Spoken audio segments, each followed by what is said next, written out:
Welcome to NFL Nexus. You know, in the world of the NFL, success is a funny thing. The very players who get you to the top of the mountain, well, their contract demands can be the very thing that sends you tumbling all the way back down. It's this brutal, high-stakes chess match between building for the future and paying for what you already accomplished. Today, we're going to unpack that exact dilemma, and we're going to do it by looking at one of the league's most successful, and because of that, most challenged teams, the San Francisco 49ers. And look, this tension is just cranked up to 11 in the NFL because of its unforgiving hard salary cap. This isn't baseball or basketball, right? You can't just pay a luxury tax to keep everybody happy. Every single dollar is a zero-sum game. So a massive contract for your all-pro receiver, that means less cash to protect your quarterback with a better offensive line. It's this constant push and pull between cheap, young potential and proven, expensive veterans. It is a high-wire act, and one bad contract or one unhappy star can slam a team's Super Bowl window shut for years. So let's see just how the 49ers are trying to walk that wire. Here's how we're going to break it all down. First, we'll look at the big picture crossroads the 49ers are staring at right now. Then, we'll tell a tale of two players who kind of represent that fork in the road perfectly, the easygoing rookie and the superstar who's dug in his heels. After that, we'll step into the GM's shoes to understand the huge gamble he's taking. And finally, we'll tie it all together to see what this means for the Niners' future. All right, so let's set the stage here. The San Francisco 49ers are, by just about any measure, a model organization. I mean, they are absolutely loaded with all-pro talent. You got Christian McCaffrey, George Kittle, Fred Warner, Nick Bosa, the list goes on. They're always in the Super Bowl conversation. But that success is a real double-edged sword. All that talent, eventually, it comes with a massive price tag. And all of a sudden, the front office has these incredibly tough decisions to make that will define their championship window. Every dollar you spend to keep one star is a dollar you can't use to keep another. It's a balance beam. And right now, the 49ers are wobbling right in the middle of it. Okay, so now let's meet the first character in our story. He represents the absolute lifeblood of any contending team, the flexible rookie. This is the guy who brings promise, potential, and this is the most important part, cost-controlled value. In a league with a hard cap, finding guys who can play on cheap four-year rookie deals isn't just a nice little bonus, it's an absolute necessity. It's what gives a team the financial breathing room to actually pay its superstars. It's the foundation that pretty much every modern dynasty is built on. And that brings us to Carver Willis, who the 49ers snagged on day 2 of the draft. Now, he's not some flashy first-round pick, but these mid-round guys, this is where the smart teams really build their rosters. These are the guys who hold everything together, the ones who step in when there's an injury and the team doesn't miss a beat. The 49ers definitely need help and depth on their offensive line, but what's really interesting here isn't just where he was picked, it's the attitude he's bringing with him. In a league full of big egos, his approach is a total breath of fresh air. So right off the bat, the 49ers hinted they might move Willis from tackle, which he played in college, to somewhere on the inside, like guard. Now, this is a much bigger deal than it might sound. At tackle, you're on an island against the freakiest athletes on the planet. It's a glamour position, and those guys get paid. Moving inside to guard, that's a phone booth fight. It's all about brute strength in tight spaces. For a lot of guys, being asked to move to a less prestigious spot can be a real shot to the ego. It's like the team is saying, yeah, you're not quite good enough for the edge. So, how did Willis react to this? And his response? Oh, it was just music to a coach's ears. This is the exact quote that lets general managers sleep at night. There's zero ego, zero pushback. He's not hung up on the title or the potential paycheck of being a tackle. He's just ready to get to work.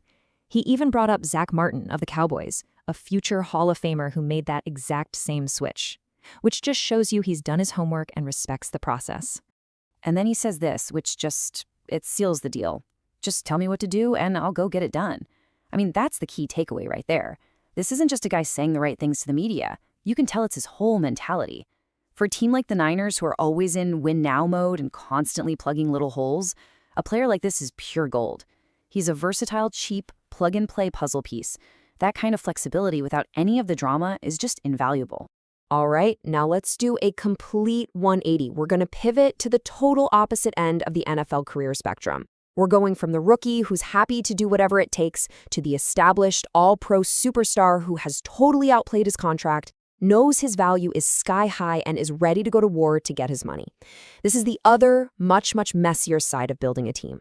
So how did we even get here? Well, this didn't just happen overnight. It's been a slow-motion car crash, really, escalating one step at a time.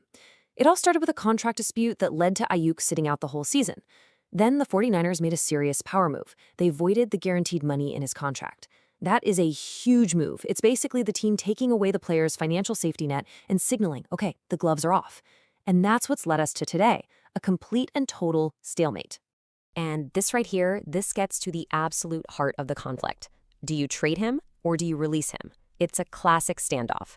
From the 49ers perspective, look, they spent a first-round pick on this guy. They developed him into an all-pro. They're not just going to let that asset walk out the door for free. They want a big return, probably some high draft picks. But from another team's perspective, like the Commanders, they're thinking, why should we give you our valuable picks if we think you might just have to cut him anyway? It's a high-stakes game of chicken, and the prize is a Pro Bowl receiver. So you might be asking, where could he even go? Well, one name keeps popping up over and over, the Washington Commanders. And there's a really, really good reason for that. It's not just random talk. Ayuk and Washington's new franchise quarterback, Jaden Daniels, were college teammates. For a team that's trying to get their young QB up to speed as fast as possible, that built-in chemistry is like gold dust. It takes all the guesswork out of it. You're not just getting a great receiver, you're getting your quarterback's favorite receiver. That connection makes Washington the obvious frontrunner if a deal ever gets done. So here we are. You've got these two stories happening at the exact same time. On one side, the compliant, cheap rookie. On the other, the disgruntled, expensive superstar. So, what do you do if you're the guy in charge, General Manager John Lynch? How do you possibly manage these two extremes and keep your team on track for a Super Bowl? And Lynch's public comment on all this? It's brilliant in its simplicity. It's direct, it's clear. We're available. Give us a call. Now notice he's not slamming the door. He's actually inviting people to make an offer. But what he's really saying is, we're in control here.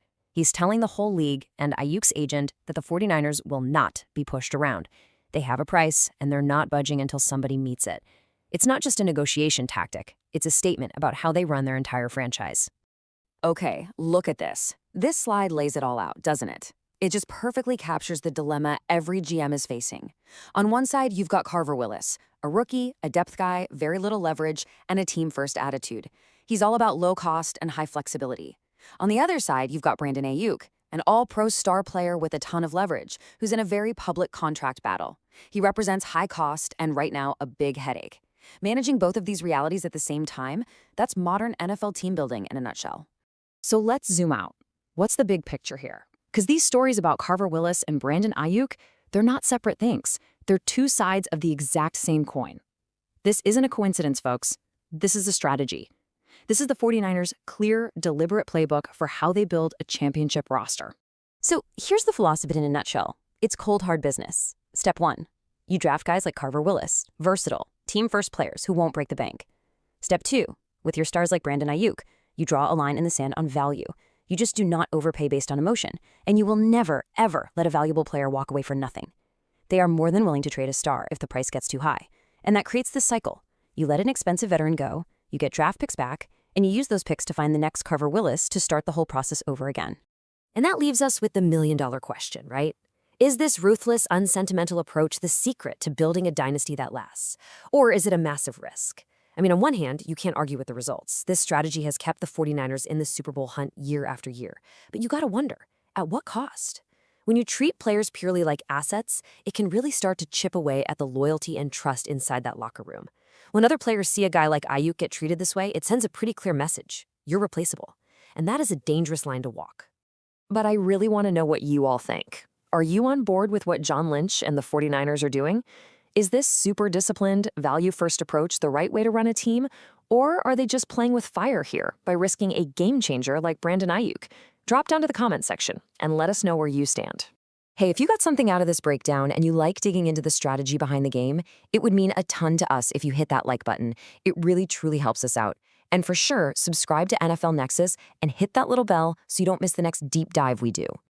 And hey, one last thing before we go. If you're looking for a cool way to support what we do here, we've actually just launched a new line of NFL-themed coloring books. They're awesome for the young fans in your life, your kids, your grandkids, but honestly, they're pretty relaxing for adults too. It's just a fun way to show your support. The link is right there in the description, or you can just scan the QR code that's on your screen now. Thanks so much for watching. We'll see you next time here on NFL Nexus.